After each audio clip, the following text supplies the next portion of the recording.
hip-hop to give about this sense of identity, which is quite interesting to students and the academia at large. Yeah. Can I just say, I'm like, Yes. are we not going to mention the fact that she called you Jits? Like she called you, My like, bro. that's so disrespectful. I call you by your last name. Finger. How? Listen, Okay, you think say I'm my just full I'm name. disrespectful for Jits. You should be Thought he's meneer. gonna do, he took a Goliath. No. Listen, No. if you were that respectful, Mr. you would have said Finger. Mr. Finger. Meneer Finger. Meneer Finger. I prefer the full, yeah. Just Jits Finger. Where does the name come from? Jits Where is do you a- hang on? Where do you think it comes from, Stuart? I would assume I can think of more than one answer, but yeah, maybe I'll take the answer from you and then tell you what I You know, thought. you can hear he's from the Cape Flats. He just wants to say he's soek van him. So okay, yeah. Jits is part of the Cape slang, as we know. Jits Yeah. means almost anything from having as many Jits, bottles on the blitz. table, and then you feel jits the next morning to, yo, you really look uitgevat tonight. You look jits. I look taken out. Yeah, uitgevat. To take it out, yeah. Listen, you have to remember I grew up in Botswana, so my Afrikaans is quite literal, like translate word by word. So It's actually a short story. My cousin, my older cousin, used to hang out with his brasse, right, on the Fialzi. You know what brasse, no? yes, buttons, brass. Are we No, gonna I do know what this all brass night? is. I know what brass is. So he was hanging out with his brasse during my school holiday visit in Elsie's. I grew up in Kuils River, which is quite different, slang-wise, culture-wise, street culture-wise especially. Then he tells a story about how one winter evening like this, it's evening, right? And it's a dub. So it's this big tent and it's packed because the reggae band is playing. But now the wires are so wishy-washy, die mekaar aan die agterkant. And one of the wires were, what's the word? Is open, man. You know, it's open, not isolated or insulated. And someone stepped on it, and my cousin described it like this. I say, "Yo, toe trap hy persoon mos op hy draad en toe sok hy vir hom." Tits. Yeah. And as I stood there, my bro, behind the crowd, it's like that word went through him. And just like the spider bit Peter Parker. The Jits bit you. And I kept For life. I kept it until matric.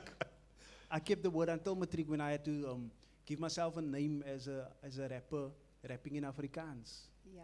Yeah, but Because I hang on, we still got to chose, hear like- about the finger. Yeah, where does the finger come from? And that's when I added the finger because I was always part of a group, man. And I was also started to 4 or 5 guys in a group. So I was like, yo, we were the hand, of hip hop in Kuils River. I'm one of them. So because a finger, like I'd point you to Oh, okay. the issues, or I point you to the language. Or, Now, Which where did finger your are bad you, my mind friend? go? Okay, Which genoeg met die finger are bera, genoeg met die bera. Now I was going to say, Stuart, where was your my bad name, mind? I was going to be called Grant, was what I was actually supposed to be named, yeah. But then my... Did your family get the money? they sadly didn't. They should have. No, I was going to be called Grant, and then I had a cousin born a week before. That was hilarious, by the way. Degenerating very quickly. Sorry, guys. We'll get back to the real deal, okay? It's But fine. you better haul us in now. Okay. Yeah, you must No, rein us in. go. You must rein us in, please. No, the whole point is to let people go. Okay. Run free. So I could have been called Grant, and who Grant. knows, I might have been, had lots of money. Well, I don't know. Grant doesn't really fit for me. No, it doesn't. It doesn't. It doesn't. Not anymore. No. Now, Mr. Finger, Meneer Finger, better? Much better, much better. Jits is actually, I'll go with it. I told you. Sorry, No. man. It's cool. So now I wanted to talk about your music because I was listening to a few different tracks off a few of your albums, obviously because you were coming on the show, and I love it kind of brought me back to like Wyclef Jean. Remember his book 2? Was it second book music? When it was still on CD. Even back in those days, because he had such a way of doing it. You weren't expecting rap. There was such a musicality to each of his tracks and that guitar playing that really draws you in. I mean, I think your guitar playing, it's almost you could hear it on some of the Beatles songs in the White Album. You can feel your fingers moving on the strings of that like beautiful like electroacoustic. It's not just a rock and roll guitar. And that you almost feel like, I felt myself almost like being drawn towards the speaker. It's quite a personal, it's not like angry, not as an angry rapper. I'm not saying that you're not an angry rapper, because you can own that if you want to. But you know, you're not one of those, like it's more, it's your message comes across so softly, but the musicality is what struck me the most in your music rather than angry rap. Thank you. You're welcome. So, That is quite a compliment. No one's Yeah. ever listened to my jokes and been like, Stuart, I was really drawn to the speaker. When you did that, listen, when you did that joke about crossing the road, I just leaned into the Wait, speaker. that was Zitsology, because that's the only album where I do play the guitar. And no, there's two actually. Do Not is the one, and then there's Smile, which I did a remix of. Where you I did actually with played Claire. With No. Claire, No, you did Brain Brain, Shaker. Brain Shaker with Claire. Yeah, Yeah. I There saw we them go. perform it live, the two of them. that must have been amazing. Yeah. That was but the only time. No, that's not the only time. we Was it? Did performed she? live. Oh no, she came and performed with you on your show, Claire. and then you also performed with her on her show. If I'm She is amazing. Yes, she Yeah. is. She really, really Yes, is. Shame yes. she's also lost her mum recently. Oh. But Condolences. yeah, so that's why when I introduced you, I didn't want to just introduce you as a rapper, because I feel you are first and foremost a musician. Yeah, I've actually started with poetry. Afterwards, I realized I can actually add the music to the poetry and then Yeah. create my own vibe and stuff. But then I went into theater as Okay. well, and we toured quite a number of like venues in Amsterdam. The whole theater scene, the season, we got an award for best musical-driven production in 2011 in the Netherlands, Yeah. and then we brought it back. We took it to KAKNK as well. There was a production on Afrikaans, the actual history of Afrikaans. Yeah. Yeah. Nice. And also, when I was listening to the music, I thought I can see why you work so well with Gabby, because you started as a jazz musician. I actually started as a classical musician. So my whole life, I mean, when I was in grade, I think 3, standard 1, it was called then, my parents enrolled me with a school, piano teacher at the Yeah. school. And virtually my whole primary school and into my high school was only classical studies. But at the same time, remembering my father was a pastor, and he was a tenor horn player. Okay. And my mother was the church organist and the pianist, so I also had the gospel thing there. So then only subsequently did I start listening to jazz and all the other genres, yeah. But jazz is very, very close to my roots, I would say. Yeah, because you can hear it in tracks that you've produced.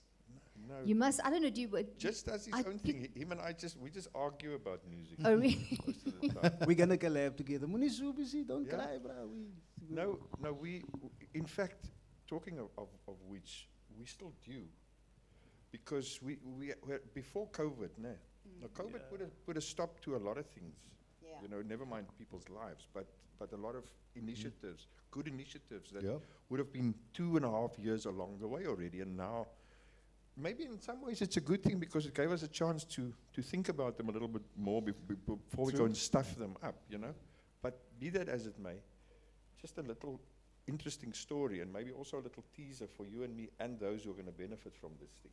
He's that- binding me to this. Is that we spoke about the Khoisan influence in the collective South African culture, which often, and far too often, is overlooked, disregarded, not recognized, as pretty much probably the most ancient of all of the contributors to our collective culture. And that really intrigued me, Fiona, because there's so much there that you can go and dig at that hasn't been explored before. So in a competitive environment of contemporary music, if you go and dig in things like that, and for that matter, other, some of the Xhosa traditional instruments and music like Madosini, etc., if you go and dig there and you bring that stuff into the contemporary environment, if we then take it to the international audiences, to their ears, it's so exotic, you know. Especially if you introduce now the contemporary elements like hip hop and house, and what the youngsters call beats. So yeah, I went off on a tangent there, but actually it comes from my jazz. No, it's good. But when you talk about, bringing it to an international market, I think it's nice to bring it in contemporary music as opposed to like world music. You know, that kind of, like whale song with, homemade instruments or so. It's nice for people to hear, that, traditional music represented in modern contemporary music. But before I forget, the person you need to talk to is DJ Plaatjes. Yeah. Because he does the most incredible shows with traditional and a lot of Khoisan instruments. I know Dizu very, very well. Dizu and I, also another guy, we've been talking about collaborating forever. Yeah. And his niece, a singer, I've forgotten now what her name is. Lungiswa. Yeah. We toured together. Beautiful, Actually. Yeah. beautiful stuff. And that's exactly what I'm talking about. Passing it on to the next generation so that, the kids now, unfortunately, it is so that the only real music that's readily accessible to them in a contemporary form, most of it is American or Yes. European, And the irony is, if you listen to, for instance, the latest track from Justin Bieber collaborating with this Nigerian kid, just forgotten his name for now. But if you listen to that beat, we did some kwaito like that not too long ago, Yeah. You know what I fear is, and I see this happening a lot, is when the information doesn't get passed on. Sometimes the skill gets passed on, but now the new generation, they don't get to hear where you that have passed it on got it from. Say Stuart does, you do your thing, right? Where you combine art forms, right? The new generation is now blessed and gifted with your style, but then they also need to know where you got it from. Sure. So that I find is still missing, Yeah. It's got to be that thread, Yeah, if Dizu is going to introduce an instrument, he needs to say where their culture got it from. Yeah. And it's that acknowledgement that will make other cultures survive. So before you go on to him, so essentially, I just want to finish my first delivery with, in Iriart, in this heart, beats only one thing. That is our South African collective cultural brand. Yeah. That's what burns here. Okay. And not for local is lekker. No. That is so patronizing as saying, I want to take this brand, I want all of us to be able to tour it anywhere in the world. Yeah. And people will be mesmerized. Yeah. Because whenever it's happened, Yep. people were mesmerized. Yeah. Look at one of our most prominent comedians now runs the biggest show in the States. Yeah. A South African kid. So hence the new Hello. slogan. So hence the know. new slogan. I'm actually going to get back to him in a minute, but Local for is another global. conversation that we were going to talk about. Oh, there we But go. Stuart, no, but actually, normally on this show, what I do, everyone knows it's a comedian, a musician, and an interesting creative. But I always try to bring people who have commonality as well. Yeah. And I like that. I mean, obviously, you are known as the face of Afrikaans. I think, Stuart, there's that first generation of comedians coming out of Cape Town who were proudly and unapologetically like Cape Town and Cape Coloured. And I know it's one of Gabby's like irritation things, the fake Americans coming through and everything. And I think so it was like you, Kurt, Mark Lottering, were the front runners of comedians who came out as this is who we are. We're not changing our accent. You talk about things that were familiar to you that Yeah, it was an interesting journey, that whole thing. I mean, it wasn't exactly like we went, we're gonna break the boundaries and do the thing. There was lots of pandering to audiences, you know what I mean? You grow with an audience. So in the beginning, I remember playing the Comedy Warehouse, and it was very, what I thought was funny and what that audience thought was funny was not one and the same thing. It's the reason why someone like Mark just went, not my audience. Yeah. But for us, we went, okay, well, we're going to kind of nudge you and take you on a journey and show you that there's this other side of the tracks. You know, it's not just the M3 that exists, the M5 is there as well, and What, anything beyond it. And then and then it was great to kind of then find that audience and have them grow with us. So it was, it wasn't as though we always started, hey, I'm just going to tell my own stories. We had to grow that audience. But I think gradually you get to a point where it's a beautiful thing where you can kind of be authentically yourself and then realize that your stories and your nuance has global appeal and value. It's such a cool thing. You know, I worked with, and I know Mr. Finger, you worked with Heinrich as well. That's my bro, man. You worked with Heinrich. I know you did stuff with Joe Barber back in the day. That was one of the things I learned from Heinrich, was that the detail is the thing that actually binds us together. Like, if you think that small thing is you, it's not. That is the thing that makes my wife always says that. Like we are not different. My wife's a psychologist. She's like, you understand why that branch of science exists? Because you think you're an individual, but all of your problems have already been solved. It's only like 6 or 7 different kinds of people. Yeah. Do you know what I mean? Yeah. Like, it's the reason why we can say, oh, you are that, and we can. So it's in the little details. If I can find the details of what's funny in my life, and that was such a cool thing about doing something like Learn a Husband, where we went. I wasn't going, I was just going, well, I'm just me. I don't change my accent. I just am being me. But I tell you the story about me and my wife, or me and my kid, and then if I tell you about the details of it, they all go, oh, wow, that's all of us. Like, that's a cool thing. But I think that something's got to give, and maybe we need this little incubation period before we show the world what we've got. But something's going to give very, very soon. And I think very soon the world is going to know that artists who are developed in this country, right, they tempered in a different way. I always say this. And it's not just comedians. It's all artists. They tempered in a different way. Like, comedians don't do jokes. South African comedians don't do jokes about, like, Americans, like, what's the deal? Like, cats do this and dogs do that. Like, it's very superficial. South African comedians live in this environment where it's impossible to be superficial. If I tell you about cats and dogs, it's going to have purpose. It's going to have meaning. Artists, like, do you know what I mean? Or musicians don't create for. It's not bubblegum. It's just like they create, and it's formidable. Like, they are forces to be reckoned with. Right. And like, beware when the gates go open, when they realize, like one of the. I mean, like beware when the dam wall. When breaks. the dam wall breaks. There's a very famous comedian once who was at the Comedy Store in New York, and he watched a young South African comedian perform, and he was like, every time we see you guys, we realize Trevor's not an anomaly. Like, and then he said, and he's very famous, I won't say who he is, but he was like, you know what it's like? South Africa makes comedians the way Jamaica makes sprinters.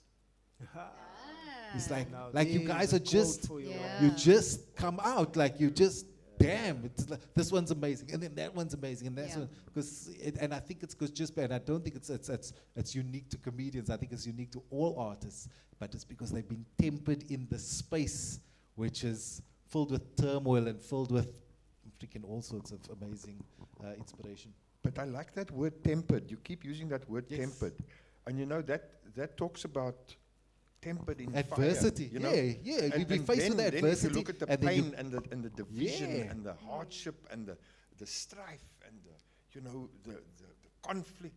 That's historically that we've been through. Exactly, and it's not that you even talk about that directly, but it's that peppers what you do. Yeah. It's just like there's no getting away from that, because it's in your personality. No, it's true. I think it's that extreme emotion across the spectrum, though, because I mean, you get South African content that's happy and funny, that's hilarious, or stuff that's, the cutesy videos that make you cry. They're amazing, like, you know what I mean. And then the same with angry rap.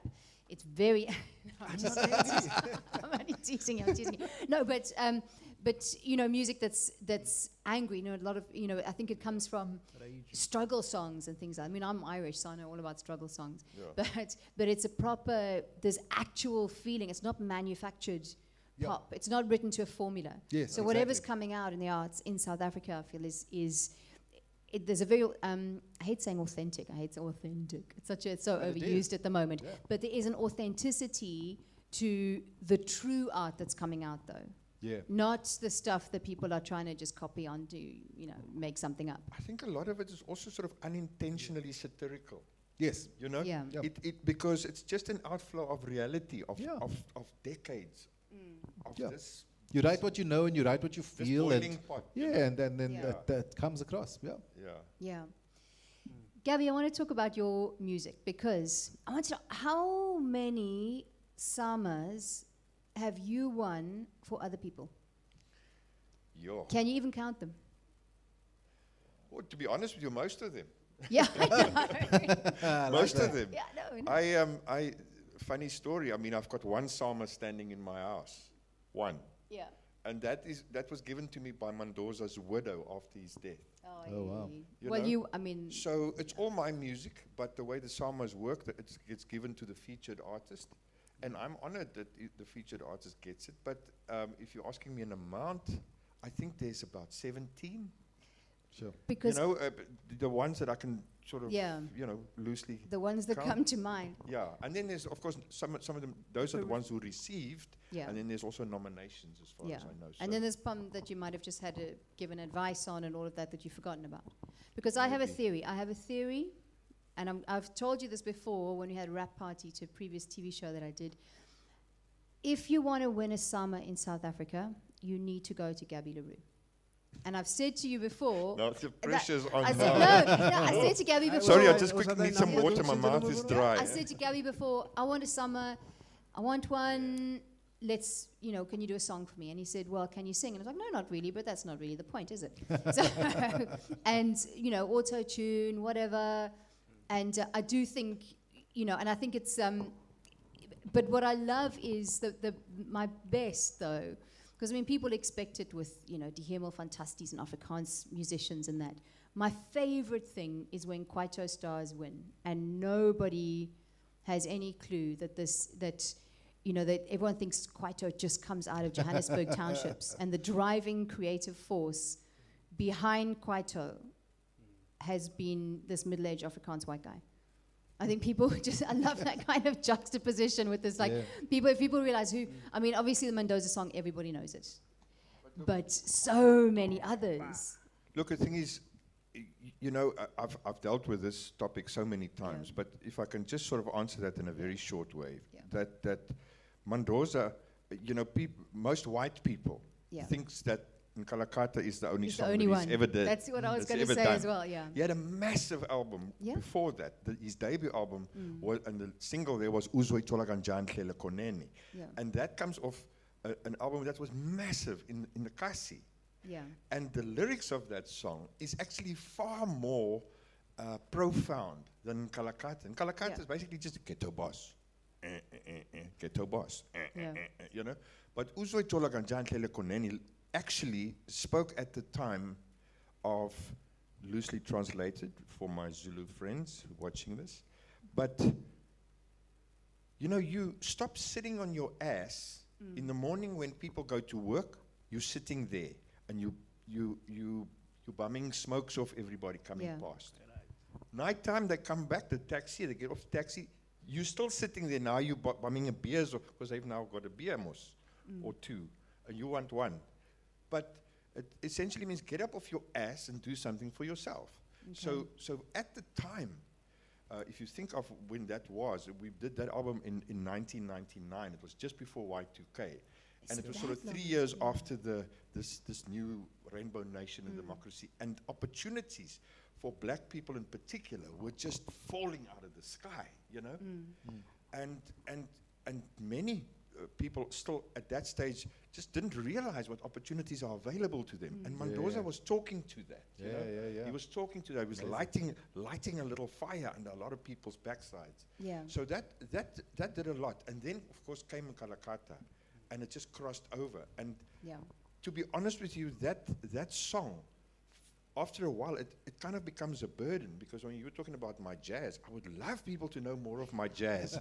But Gabby LaRue and Kalakata kind of belongs in one sentence for most people. So sometimes, thank you, man. It's really cool, but don't you want to listen to some of my other stuff, you know? Yeah. But there is other iconic Kwaito tunes you've done as well. The Kalakata makes me laugh though, because like you said, I mean, every drunk white person, I love this one. Yes. No one knows what Kalakata. Kalakata. Yeah, it's like Mr. Bean in church that once Yes. said he did, but he only knows the one line. You know, he sings that Yeah. one line. Yeah. Yeah, you know, it's. I mean, it still gives me a kick. You know, Yeah. when our rugby guys are playing somewhere overseas and there's a South African there, Yeah. South African DJ down. Yeah. And there's a South Yes. African on the desks, you know. Yeah. So it still gives me a kick, but at the same time, you're right. I mean, looking back at my life now, I turned 66 this year, and I mean, if I think, sometimes I get to listen, guys play me stuff. Do you remember this track? And I think, I do recognize the track, but I've got no idea who the artist is or when we did it, you know. Yeah. But then I think, did we do this, you know? Yeah. Then I think, and then after a while, it'll come back to me. Oh, we were in that studio. I was working with so and so. You know. Yeah. And it's an amazing thing. It's a wonderful thing. You know. I really feel blessed having that sort of tapestry of history to look back at. You know. Yeah. Yeah, but if you think about the sonics of that song, which is what I'm now reminded of, it's a very aggressive sonic experience just listening to that. So he really didn't need to say a lot. It's quite a the butch sound song. did it, like, Yeah.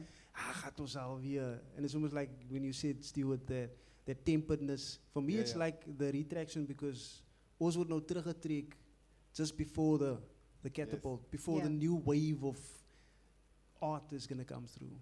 But then I also want to say, it's quite often when I find that people would talk about something that inspired them, a joke, a song, a piece of art. But they would barely say the artist that inspired them. They would always say like we were inspired by that artwork or that song. Yeah.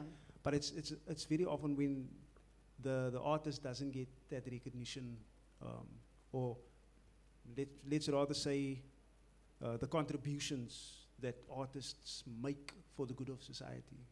That's true. Yeah, that's not spoken about enough, I feel. Yeah.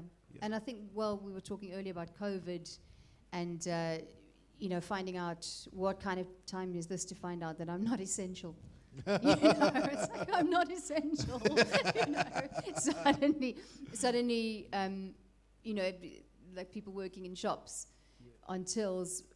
And actually, in a way, that's actually great, because it's forced us to realize actually people's contributions are greater than we think. Yes. But for me, I'm not essential. But how's that? Because Yeah. why do we as artists have to say we're essential when, if you really think about it, we cross so many different industries? And From where would hotels to people have been in hospitals. COVID as well, sitting at home? What were you doing? Huh? You're watching TV. Yes, exactly. Being inspired by artists. Exactly. We, speaking of Calcutta and that iconic bass line, you sent me the Ja Rule song. And I did. I was like, opening a can of worms here now, but it's a nice can of worms. I wanted, because one of the, it's a sort of a backstory. I sent Gabby an article earlier from The Guardian about Ed Sheeran, and he's being sued at the moment for one of his songs, The Shape of You, and this obscure artist, it came out of nowhere, and he stole that from me. But actually, Ed Sheeran stood up in court and said, it's a basic pentatonic scale. You can't, and if you redo anything in the same key, you will pretty much come out with the same song, which made a lot of sense to me. I'm not a songwriter, I play guitar very badly, like Kumbaya, very bad guitar. But so Kumbaya, you can't play any Afrikaans songs, or maybe some South African songs, maybe. Does it have to be Kumbaya? No, I'm joking about that. It's like those 3 chords that I know. It's like, you listen, it's Kumbaya.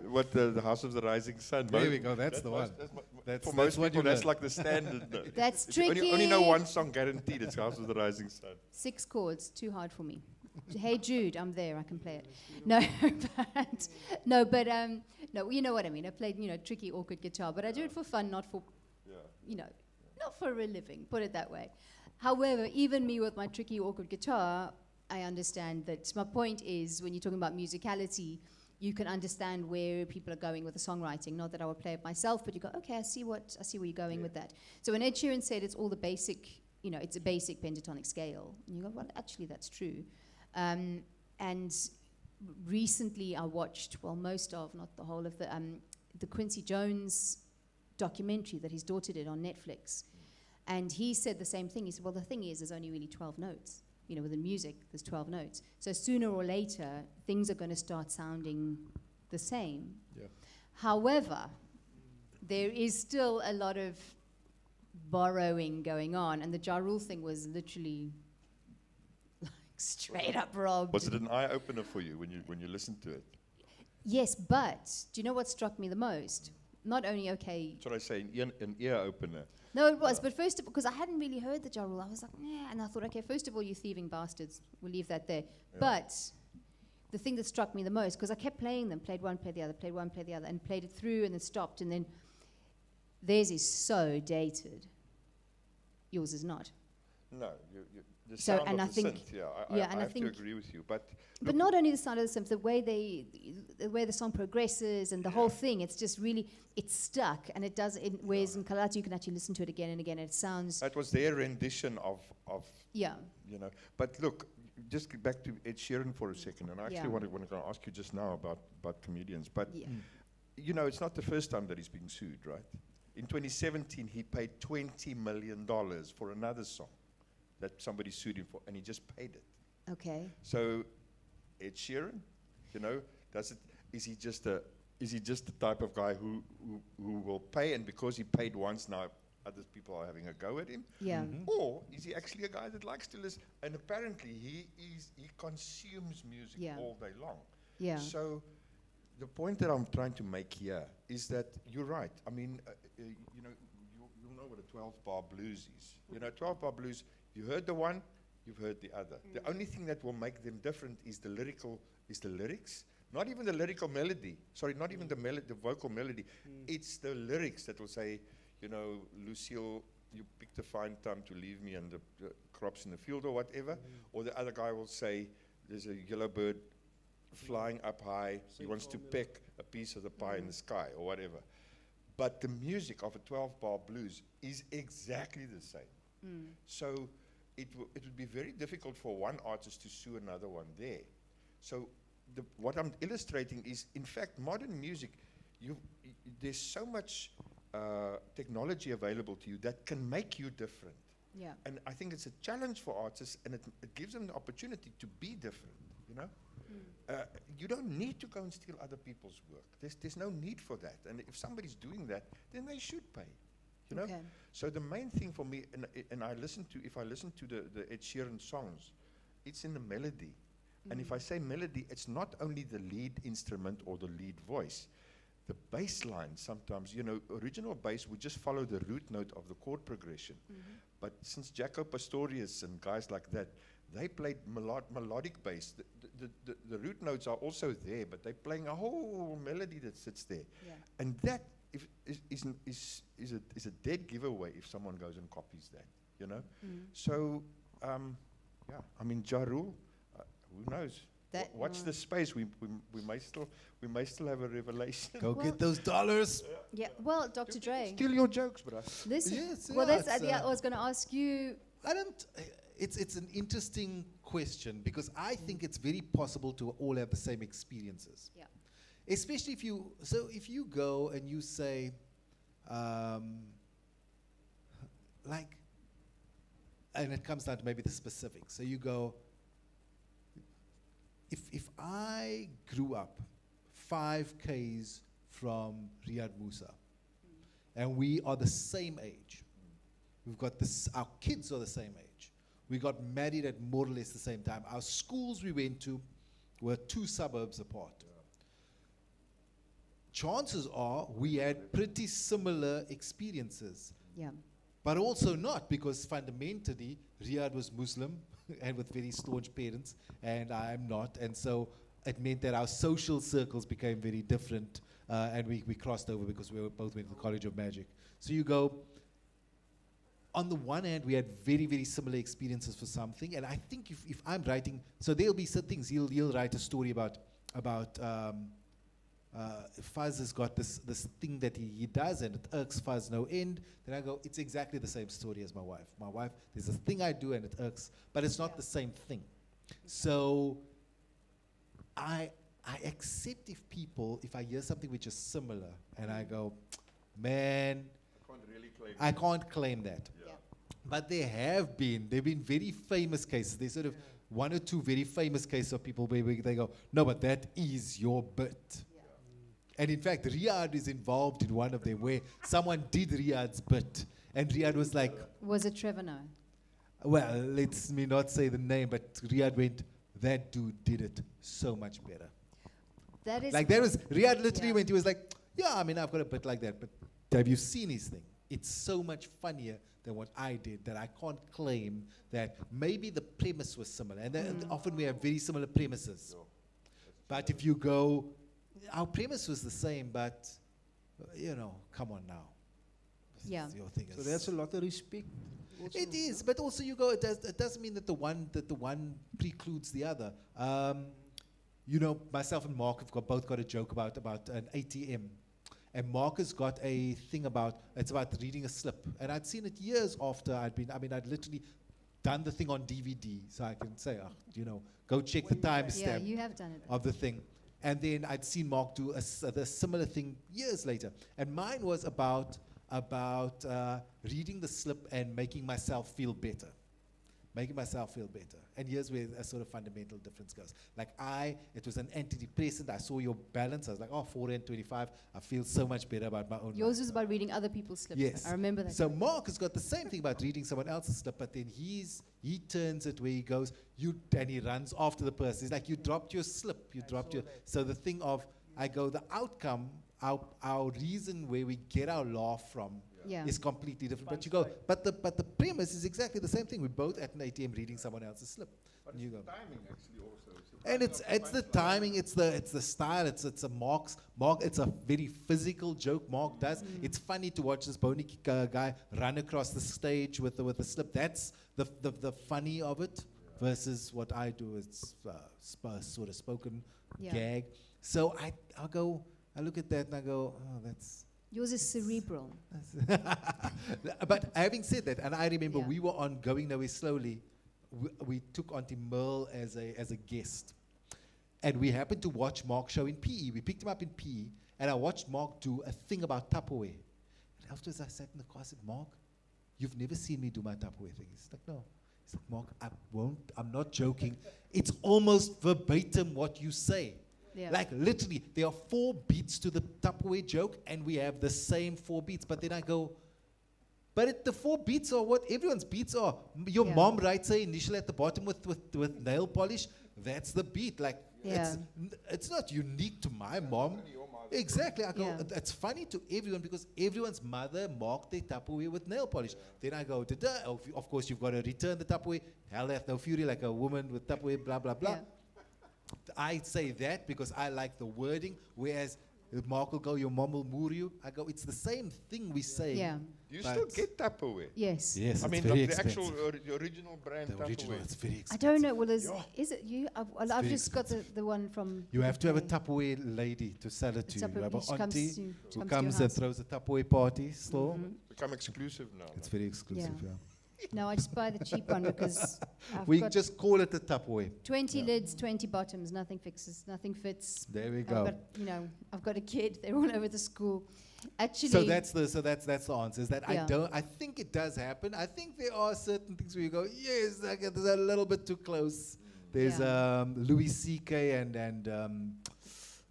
Dane Cook had a big one with lots of Louis C.K. lines you could see in Dane Cook's material when Dane was much bigger than Louis C.K. Can't you just say it's like a cover version? It's a cover Nice version. stuff. There we go. There we go. Well, because Trevor, It's speaking like of a Trevor compliment. Noah, It Guys, is, yeah. guys covering your song, Yeah. you know what I mean? If somebody... But Yeah, I don't Trevor know. took flack for that. He did, yes. When he was here, and then when he, because David Cowell Yes. quite famously said, someone said, "Oh, aren't you upset that you didn't make it in America?" He said, "I don't care, my joke's already in America." Yes, Because yes. Trevor was telling his jokes there. But also Trevor was it interviewed once, or one of the comedians pulled him up on it and said, "Hey, that's my material," and he goes, "I do it better." Yes. And There it was a thing yeah. in the 80s. There was famously Robin Williams would steal material. They would call him Robin Williams. And there were 3 lights. You'd have 3 lights at a comedy club. One was green, meant your time was fine. Orange means you've got to wrap up. Red means you need to get off stage. And if they put all 3 on, Robin's in the audience to old material. He's gonna, because he would walk up to say, "I love that joke. Can I buy it?" You didn't take it. And if you say no, he'd go, "Well, I'm doing it anyway." And he would just do it. So you can either take the money or Yeah. I'm going to do it anyway. But So if you take the money, then you can also do it anyway. exactly. I'm like, yeah, man, take the money. Can I ask a question? Yeah. Because for me, it's like when in hip hop we use sampling. Yes. So you've got the original, which would Yes. be the experience in your case, and the one with you and Riyadh, you know. Yeah. But Gabby will do a different song of it, sampling this bit, and he's gonna take that. Where I will use that part and gonna that, and then start I will come up sampling. with a whole different. Yeah. It comes for A me. I remix. read it Yeah, a like remix. that. A You know remix. what I mean? Yeah. Yeah. For me, it comes like that. And then the other thing I thought was, if it's like a recipe that you have, this Tupperware joke, Right. you've got a different method. Your dishes look There you different. Your go. stove is in a different. There you was go. Hansa- I put in more salt. Yours I is don't. gluten-free. Yeah. Mine's So really, gluten-free. your audience will be Squeeze your. a lime afterwards. We like Little more bits of chili. pieces. Yeah, exactly. Yeah. Exactly. You know, so your audience will be yeah. your resonator, Yeah. like to Yeah. tell Yeah. you like, nah, it's slut, it's mag, nah, it's. Yes. Yeah. Yeah. And I Jet- think jets. if you it's just Jets. and I think if you Thank don't you. go in there going I like that joke, I'm gonna do it like that. I think is there's a conscious thing. Yeah. You go in there, you say I'm gonna do that thing. But it's also what is great about comedy clubs is that comics will call each other out, like friends will call each other out, not publicly. You just go, you know, that is very similar to da da da, and sometimes you don't know. Like, I'll never forget, one of my first, we used to do a thing called the Comedy Lab in Woodstock, where you'd get up, it's like 20 of us in a room, and we get up and tell each other jokes, right?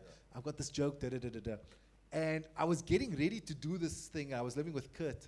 And I was like, Kurt, I've got this funny story, right? I just came to me, it's about buying like an ice cream man thing. And I go on and I do Eddie Murphy's whole ice cream man. And I did not mean, it's just the story occurred to me. And Kurt was like, yeah, it's Eddie Murphy. But I was like, are you sure? He's like, yo, let's go watch it. Then I was like, because I'd watched it like 10 years before. I was like, how did I watch that and not, it's such an iconic thing. Yeah. But I'd literally forgotten it. And in my mind, I was like, I came up with such a funny story about chasing after an ice cream van. And so you go, these Maybe things that's will what fall happened in your... with Ed Sheeran, you know, Yeah. in that song. Yeah. No, It could be absolutely. like a subconscious. That you was know. one of the first things Heinrich said to me. I used to work with Heinrich for many, many years on productions. And one of his things was, I want you to stop watching comedy. He was like, if you're going to develop a voice, I want you to stop watching any comedy. And for many years, like maybe at least like a decade, I didn't watch any other comedy. I want you to stop listening to music, okay? That was, but you know what was so funny was that then like years later he said to me, have you seen Bill Cosby? I want you to see something about the rhythm of Bill Cosby. I said, I've never seen Bill Cosby. He's like, how have you never seen Bill Cosby? I was like, you told me to stop watching. He was like, that was for that one show. That was like for the 6 weeks while we were writing the show. You tell me Yeah. you've never, I was like, I saw, yeah, him, I on, just I don't saw watch. him on Crime of the Century. Yes. What, speaking of comedy shows and stuff, how I loved Mixtape. Oh, cheers. Stuart cheers, cheers. Taylor's That was mixtape. great. That was good fun. Are you doing another one? We'd love to. I have no idea. We're trying to wrap up with the SABC Okay. season 1. So let's see if season 1 is anything to go by. It was very well received, and so we'd Yeah, love it to. was We'd love to brilliant. do a season 2. But you know what? Maybe it's about going bigger and better, and you start pitching to. Maybe it's time. Netflix. You know, global is the new local. Local is the new Netflix. global. Local is global. Yeah. Listen, Yeah. Music to comedy to my ears. There we go. And you know, I need some music for season 2. So listen. now I've got the people. You've got the people. Seriously, you've got the people. I'm not even joking. You've got Yes, the people. I believe it. I want to be on Mixtape, but you know who I want to do? What do you want to do? Helen Ziller. Oh, you must. You must. I seriously, I want to do Helen Ziller. I want to be like, and we can even like sellotape my. Hang on, you hold the mic here. You hold the mic. It'll be a very good. Yes, you wait. Yes, you. Yeah. I want to do this thing. I want to hang on a second. No, seriously, I want to do a thing where she's sitting up at night in bed, drinking wine. History is made, people. Check Like this out. furious. And then Johan, her husband, who must be Rob van Furey, is like Yes, lying of in course. bed, just having a nice little sleep, and she's there. And she's trying to get onto Twitter. And she's been banned, obviously. And she's like, Twitter, I can't believe they banned me again. I'll tell you the truth. And then she like sneaks around, like gently, she sneaks around the bed, China, and then the floor creaks. And Johan turns over in bed, and she's like got her hand on his phone. And then she like goes back into bed. Seriously, and then she starts like, poor Johan, he's like lying there now. Johan Ziller says, there's nothing wrong with colonialism. Think of the toilets. I mean, you don't even have to, like, you could just do any tweet. You can just do, Many of literally, us- she'll write it for us. She will. She'll write it for us. And all of the It'll things. be But a it's just series. that thing like, It'll be a every series. time someone pisses her off. It'll be a recurring character. A recurring character. We I don't even like have to it. call it anything. We can do it like anything. And have I just No, composed seriously. the music for that, by the way. Nice. The sketch was written in front of your eyes. You're quite No, but animated. there's so many things you can do. No, There's we so, can. I mean, there's, yeah. Can we do it? We must. We'll do like, Come on, SABC. I'm going to Or be Netflix, like, who knows? sellotape my face back. We've got an amazing makeup woman on that show. She's our makeup lady. And our costume and our set was lovely. It is But good. our makeup lady, my goodness, she was incredible. Say her name on TV. He would have Hillary. if he No, I only know, the problem is, I'm like, what's Hillary's surname? I was like, You Hillary. are so busted. I am. So, Hillary, you are incredible. I won't lie. Because, listen, the only reason Stuart is not saying Hillary's surname is because he wants you to watch the Yes, whole watch- way watch. through I mixtape and get to the credits at the end, Yes. and then you will see Hillary's surname. I only typed that surname 13 times. But I do. I mean, jokes aside about the Helens, I would love to do it, but I'm not going to pressure you into it. But it is so good. It is so, Cheers, and man. it's We had about. lots of fun. I think it's been so long. Like South Africa needed a sketch show for so long, a Yes. good sketch show. Well, Cape Town needed a sketch show. And Yeah. that was the other thing, was that, everything is... so while I say we've got the South African flavor, you've got some regions have got a bit more masala and some regions have got Yeah. a little bit more lemon. Yeah. And we wanted to create something because there was a big push for us to obviously shoot in Joburg. And we said, no, we want to No. shoot in Cape Town with Cape Town comics, with Cape Town writers, with, maybe we can just get a head writer from Joburg, from one of the... No, we want to create something in Yeah. Cape Town, for Cape Town, by Cape Town, Yeah. and it'll be for South Africa and for the world. But Yeah. let us put our stamp and our vibe and our flavor on this project. And it was great to be able to work with, such cool people. But I mean, SABC if you are look at always gonna America, try talks things. about East Coast and West Yes, Coast, exactly. and there's Absolutely. there's a distinct difference. Completely, So, completely. and if you talk about Britain, I mean, jeez, you've got Yes. countries, you've got Yeah. regions within that country, and each one of them got their own Little thing vibe. And to it. And Yeah. people I feel like understand Cape Town hadn't gotten that opportunity. We get very Yeah. few opportunities from a sort of local broadcaster perspective, which is hopefully that changes. Funny enough, even with shows, well, this, you talk about things that are, we're talking about material that's stolen. I've had a few show concepts taken away and done. You send a proposal in, and it's, oh, thank you for that, and you have to sign it off. I'm Yes, not sure if yes, it's yes. still No, that. as, soon Sign as, it off. as soon as you deliver it, it belongs to It them. belongs to them, Yes. and then it's been given to other people. And I have seen it, one or two things also done really badly, and you're like, are you fucking serious? But I have also seen ideas that I had done much better. And I go, actually, Oh, that was so nice. And they do nice. get it right. You know, from you don't, time to time. I don't mind because Yeah. an idea. But they could have credited you for the would original never. idea. You They know what would I mean? never. That would have been But really cool. Yeah, no, they would never. But I mean, I think because but the thing for me is, I'd rather someone use my idea and do it than not. Like, an idea is nothing unless you do something There you with go. it. That's true. You know, and I think if someone else put the time and effort into an idea and did it beautifully, and I'm like, yay, that's so cool. It's a perfect segue to the whole concept of copyright. Okay, now we're going to You know, talk about it's a Tumsa perfect because segue actually what we wanted to talk about. A few weeks ago we had Vicky Sampson on the show and she was talking about Tumsa, and you are with Gabby And we were talking about copyright and Tumsa and there's a whole lot of stuff going on. Talk us through it, because I don't even want to introduce it. Okay, okay, I'll just give you, I'm sure Vicky must have got into some detail at least, but look, in the South African context, the Copyright Amendment Bill is very old. It's totally outdated. I mean, it comes from 1978. There was a couple of tweaks in 1996, but just to kind of make it lekker for the Rainbow Nation, but nothing significant, you know, nothing substantial. But there was a big need for you know, to bring it in line with new technologies, new distribution systems. You must remember, like for instance, music. When last could you give away a CD? You know what I mean? Let alone somebody buy. It's all digital. So the impact on copyright, on people's rights, have changed so dramatically over the last 20 years. So the legislation that governs that had to change.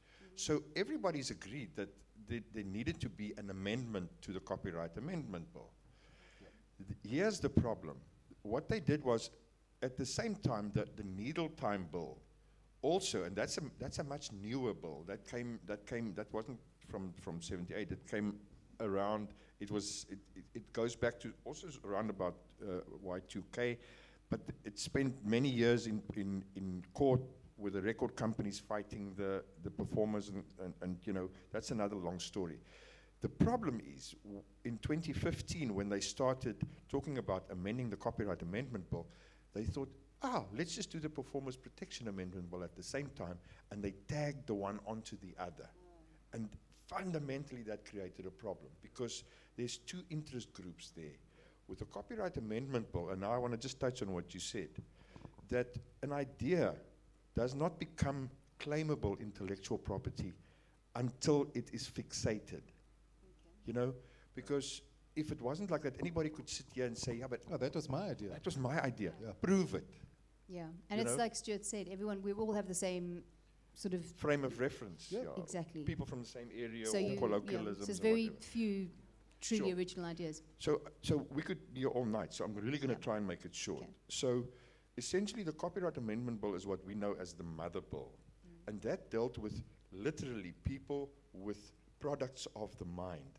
We call it, some people refer to it as products of the mind. It's in your mind, it's a wonderful idea, but the only time that you can claim it's your property, and property is protected by our Constitution, and the Constitution said it does not only refer to land. Anything can be property. This is my property, you know, and you may not take it.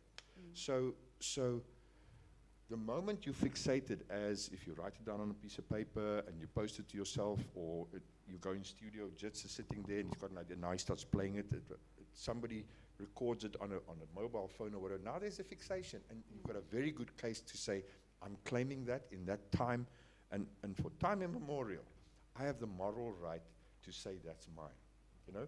Then there's economic rights, etc. But to cut a long story short, so the Copyright Amendment Bill had to deal with people's right to claim their ownership of intellectual property. The Performers Protection Amendment Bill deals with people's performances of intellectual property, be it their intellectual property or be it someone else's. So in other words, I can go and tell a Stuart Taylor joke, and because if it comes to the copyright, he will get whatever copyright is due for the IP. But for the performance, I can stand here tonight and tell a joke like that, and if there was an audience, there's a cover charge, I'm entitled to the cover charge because I'm performing his work. Yeah. You know? So those are the two rights. So the Copyright Amendment Bill deals with the actual intellectual property and who created it, and the Performance Protection Amendment Bill deals with the one who performs that. So the best example I can give you there is take a song like Careless Whisper from George. Wham. Well, it was Wham, eh? Wham, yeah. That sax line. If it wasn't for the sax line, you know, would that song have been such a hit? Maybe. No. But that sax line is so much part, or Baker Street. Yeah. Or Kalakata, you know. So because of the fact that now in studio, those guys performed that. They must also get credited because they either added to the composition or they performed somebody else's composition in studio, like your session musicians, etc. So that's what that performance protection bill covers. Now here's the problem. If the two bills were given to Parliament, to the Portfolio Committee, as separate bills, each one of them could have been deliberated on its own merits and its own purpose. But because they linked the two bills, now you had, for instance, the actors. If you take 10 actors off the street and you ask them, have you ever written anything? Most of them will say to you, no, I'm an actor. I act. You get written stuff. Yeah, to Neil perform. Simon's work, or Yeah. you know, I do comedy or whatever the case, and somebody else writes my work for me or whatever. Maybe two out of the 10 would also be playwrights. But if you ask 10 musicians, have you ever composed a song? 8 out of 10 of them will say, yeah, I've composed this song.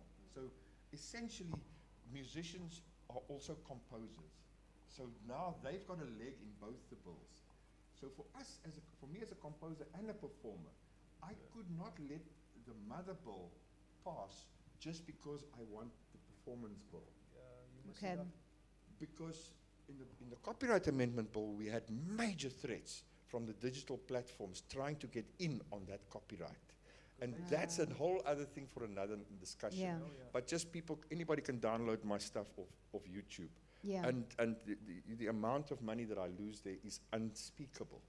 And the amount of money that advertisers get from third-party uploads, etc. So it's a long story that, but we needed to put our foot down and say, in its current form, this thing of fair use, it's too loose, it's too much of a threat to intellectual property, and we could not let that go.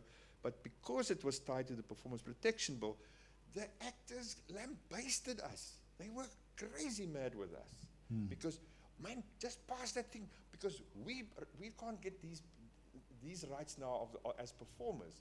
So it was a major thing. Anyway, the bill went back to the Portfolio Committee, and now it's going to go back to the National Council of Provinces, and we say, because we can actually go back and deliberate those very basic. So are they going to separate them out now? No, they may stay together, but at least we get another chance Right. at deliberating Yeah. them at Gotcha, provincial gotcha, level. gotcha, you know? gotcha. Yeah. So You can understand both sides of the story, Yes, you know, of both course. sides of the argument. But also, I mean, you know, it's Parliament sitting and going, oh yeah, I'll just probably don't understand it. you properly don't and kill the just mother sweep just it because you want to away. save the child. Yeah. You know, For sure. That was But- our position. Yeah, but also it's, you know, there's artists in this country both actors and, you know, musicians and that, don't earn as much as they should. And they don't earn as much as they do in other countries. And they don't earn that kind of thing. So to do something like this, it's basically robbing everyone of everything. There's like this, you know, we were talking, Mr. Jitz, about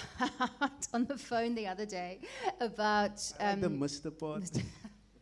Mr. Jitz, we were talking about musicians helping each other out. Now, I think that the difference, and the other thing I was thinking about it when I was, you know, thinking about the show, comedians, when it comes to gigs, have to help each other out. Sure. Because you work together, we create a gig, we all pull in a crowd, we all make money. So there's a bit of rivalry there, yes. You might not necessarily behind closed doors like the other person, although, you know, at a gig you're like, hey, my buddy. You can definitely see there's a bit of, you know, but comedians know they have to work together. But musicians in South Africa don't. It's almost like there's so few gigs and they play cards close to chest because it's my gig or yours. And I think you are trying to change that. Yeah, but I do think competition is healthy, though. Yeah. I don't know if it's seen as it's villainy in comedy, but there's something like professional courtesy. I know how I came up. You know, I was a newbie, a court sokkie, and I was given opening act status. I could open up for the Godessas and Tebas and them. So they could have decided to get someone else, like Claire, for instance, because we came through at the same time, you know. And now I've realized that we need that competition amongst each other because there are so many new acts coming in, but they don't understand the essentials, the economy side of it. They're not business driven. Yeah. You know, and yet, yeah, correct, because there are so many sectors that are cross-pollinating. I find myself in the non-profit sector. I'm in private, and then I perform for like a public beweging. And every time you deal with the legal legislation. You have to, there's taxation this way, and then there's, you know, all these things you have to keep cognizant of. Like, kyk eens, me as an artist, I need to know these things, but it takes me sitting with Gabby Gogo for an hour and a half discussing copyright for me to understand. And then I go, hoe baie van die light is with die goede? So they're just performing now without even knowing what value they not negotiating. Because now the club owners laughing, kyk hier, niemand worry oor die baan nie, hulle moet maar net hulle bra inbring, and then they fight amongst each other. Yeah. Nee, het is vir mense ingebring. Nee. Dan gaat hulle huis toe kwaad. Venue owners, they're none the wiser, but yet they cool, they chill, you know. Yeah. They've made some kroon, and then they look for the next act to come through. So for me, it's about finding the needs of the musicians, and then coming up with a mentorship course that will help them strengthen the, just their knowledge about the industry. Yeah. Because there's a value chain, you know. Yeah. Yeah. Are you finding this uptake with younger musicians? Are they taking you up on it and they definitely want to learn? Or Oh yes, they, as they say, slide in the DMs. You know, they Oh, ask the right. questions away from the Yeah. public eye. You know, because Yeah. no one want to be seen as not knowing, and that for me is still a cultural problem. We don't want to be seen as mensen that are dom, verstaan ze?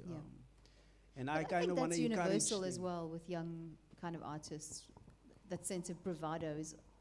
Yeah, I was there as well. But Yeah. luckily for me, I had the company of people who they created careers being independent. Yeah. And now it's almost like, because things are social media driven, everything is so instant. Like, you know, you don't need to know so much. They think there's this pretentious vibe going on, Yeah. you know, where you can just be famous like that on TikTok and they have that many followers. But then I ask, what are you taking home with you? You know, how are you paying your rent with a lot of likes and shares and stuff? Can you Yeah. translate that into currency? You know, Yeah. and then that's where the conversation usually starts. Aha. So you are doing mentorship. I'm starting it now. Yes. You're starting it now. Yeah. Any young viewers who want to get on a mentorship program, just slide in the DMs. Yeah, they can find me on social media. Jitsvinger, that's JITSVINGER, one word, .co.za. They can either email me or find me on my Facebook page or Instagram, anywhere. Yeah, just Okay. asking. Cool. Last question. We were talking about, Ja Rule, Dr. Dre had to produce that, and you're going to sue him for the Mendoza Well, song. we'll see. I'm, But- I'm currently talking to my legal But- people. So Yeah, ons sal maar yeah, sien wat sê hulle. Ja. But See what's the odds. speaking, yeah. Well, look, speaking of the Dr. Dre, York. did you see the halftime Super Bowl show? I was wondering if any of you saw it. I know you're not a fan of American rappers. Did you see it, Stuart? I did, yeah. I was interested to see what the three of you thought about. I mean, I looked it up purely because I read such controversy, and Eminem took the knee, and Snoop was in Crip colors, and you know, I was like, okay, let me have a look. And I found it interesting. Like the first time I watched it, I thought this is actually quite cool and all that. But then I thought, you know what? It was a bit like golden oldies of hip hop for me. Like, you know, I am, you know, in my late 40s. I keep bragging. I'm nearly 50, you know, since I turned 45. I'm nearly 50. But that thing is, it was like, for me as someone, I was like, you know, the white dude when Kalakata comes on, I know this one, you know. And I think, you know, I love what they did, and I love the whole set, and it obviously, you know, was the broader LA with all the lights, and then zooming into Compton, and but I kind of felt though it was lacking in that they didn't go anywhere with younger artists. And I think it was like Dre launched the careers of these superstars, but it was a bit like, I don't know, what do you guys think? Because I felt they missed an opportunity to bring younger hip hop stars on as well, and more relevant. You haven't seen 50 Cent perform in a while. You Yeah. haven't seen Kendrick. He was quiet. Yeah. And because it was Dr. Dre that got put on by Jay-Z to do that performance, I guess Yeah. they've decided to just do a showcase. for the Super Bowl Okay. to see the star-studded, like these are the acts that Dr. Dre. Launched. Was Mary Busta J. Rhymes there? No. He was in the Busta audience. Rhymes. Oh, was he in the audience? Oh, okay. Oh, was he? A lot of guys were in the Yeah, audience. it was, Yeah. it was Mary J. interesting watching Blige the, was in the watch- aud- watching was the performing audience as well. and watching them. You know what I loved? I loved all the trivia that popped up after the performance. Like, I never knew that Jay-Z wrote Still. You know, Dr. Dre's. He wrote Dre and Snoop's verses in Still. Okay. And I was like, and they're such personal verses. Like Yeah. they speak of who they, you know. Yeah. So it was, the trivia was great. It was exactly as you say, it was like the golden oldies. It was, Yeah. And so I enjoyed the fact that I knew every single song. I was like, yeah, oh yeah, I know the song. I Oh, know maybe the that's song. what they were You trying see, to do. You maybe know? it was, Yeah. no, but on first view, I was like that. Hey, I love this one. I love that. Yeah. And I thought, I don't know, and Yeah. I suppose I wanted more as well I in, think- in I that think the the- social the- thing. Like Eminem the- took the knee, but it The wasn't. one thing that in sort of watch, because I did watch lots of behind the scenes bits and pieces. Yeah. Just Well, because it's it nice became, that they showed that as well. but also just became it was such a there was so much talk about it that there were so Yeah. many interviews and things, and one of the organizers, one of the sort of creative directors was going, what do you choose from Dre's career without upsetting people? If they chose all his new stuff, people who did the old, love the old stuff, like, why didn't you do the old stuff? Yeah. You chose. It was just so difficult to choose something for everyone. You go, we're going to give Mary J. Blige 2 songs. Snoop gets 2. Eminem gets 2. Kendrick gets 2. 50. 50 Cent gets 1. One up gets a half. Like literally, they gave him half a song and that was it. Yeah, but he made an entrance. he I did make mean, an he came entrance. down from that ceiling upside down. He did. But yeah, no, I was interested. Gabby, what was your take? No, look, I didn't see that, so I can't comment on that too much. But I'd like to use this opportunity to put something in context as well. You know, my whole thing about it's not that I don't like American artists. Yeah. I love American. My biggest mentor in terms of my own style of electric piano playing is George Duke. You know, I grew up with George Duke, Chick Corea, these guys. I listen to them.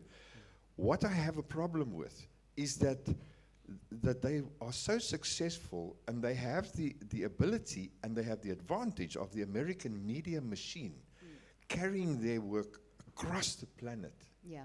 And particularly in developing countries such as ours, if we don't develop our own cultural and creative brand, and that brings me back to what I said was my passion in the first place, is that we simply become little clones of them, you know, and I absolutely don't see the point in that. You know, it does not give us an opportunity to give something back to them. George Duke, when he came out here, you know, to the jazz festival, I was like, Furey. I mean, I'm sure I was the first one to buy tickets for Deborah and myself. And it was amazing for me to see the man in flesh. But the one little bit of communication I had with him, he said to me, just play your shit, man. We want to hear your shit, you know? And it was like in my face. And it was like, here's George Duke telling me, don't try and sound too much like us. And all the American friends that I have, when they come out here, the last thing they want to hear is a George Duke tune or a Jay-Z tune or a Beyonce tune being sung by some kid in a place where they think it's going to impress them. Look, I'm going to sing just like Beyonce.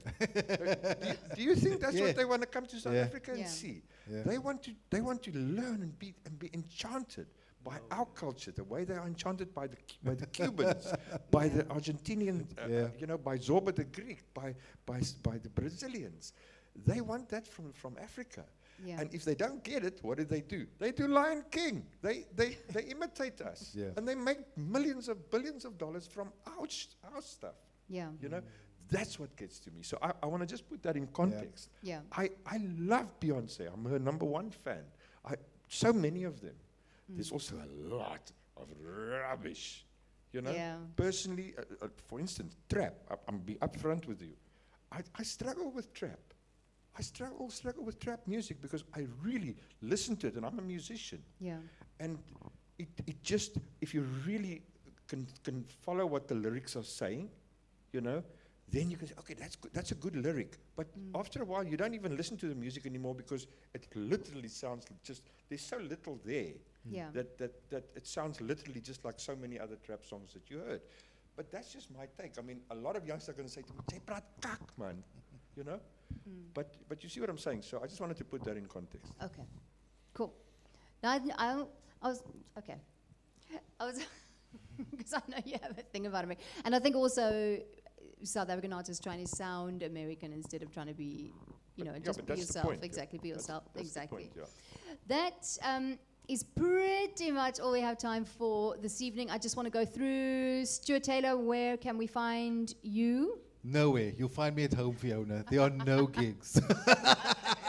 I have no idea. Oh, no, no. I don't. I'm going to. I'm at many comedy clubs for the next 2 or 3 months, and then Okay. I'm going to start touring with my own show from about June, July. But for Okay. now, it's just I feel like I need to get back to gym and I need to kind of work out in front of the audiences. So follow me on Instagram, Stuart Taylor Yeah. Comedian or Stuart Taylor something, and I'll post gigs and things over there. So that's where I am for now. But if people want to buy, so the Stuart Taylor box tape or Stuart Yes. Taylor previous work that you can, Anything on my website, stuarttaylor.co.za. That's where you find all the information. okay. Gabby LaRue, just watch it, the summers. Chances are all the winners were produced by Gabby. You'll probably find me at the fish and chip shop. But no, look, I mean, I'm also on Facebook, Gabby LaRue. What's it? Gabriel Gabby LaRue. Gabriel Gabby LaRue, that's my Facebook. And then I'm on Instagram, and then the rest of the time, I'm a lot on Zoom and meetings for the industry talking about IMSA stuff. And then other things, I sit on panels, and most of those links will be on my Facebook or whatever.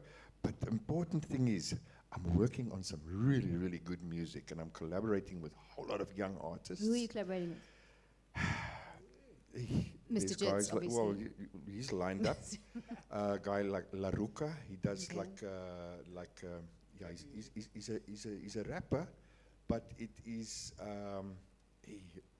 you'll see.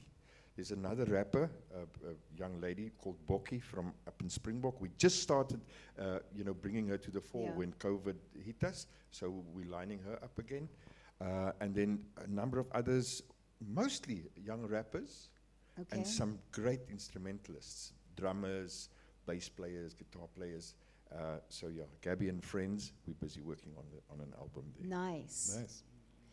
Mr. Jits, where can we buy your music? Where can we see you No. perform live? My latest album is finally on all major streaming platforms. It's a Nova Volume 1, Compass Mentis.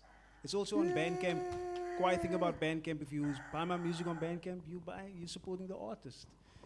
I have my website, jitsvanger.co.za.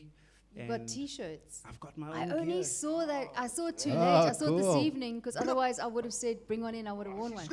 Het jy nie jou gras op is aan vandaan nie, broer? That's my yes. grasses. That's me a grasses, is my grasses. Jou gras. Yeah, so I wear it when I perform.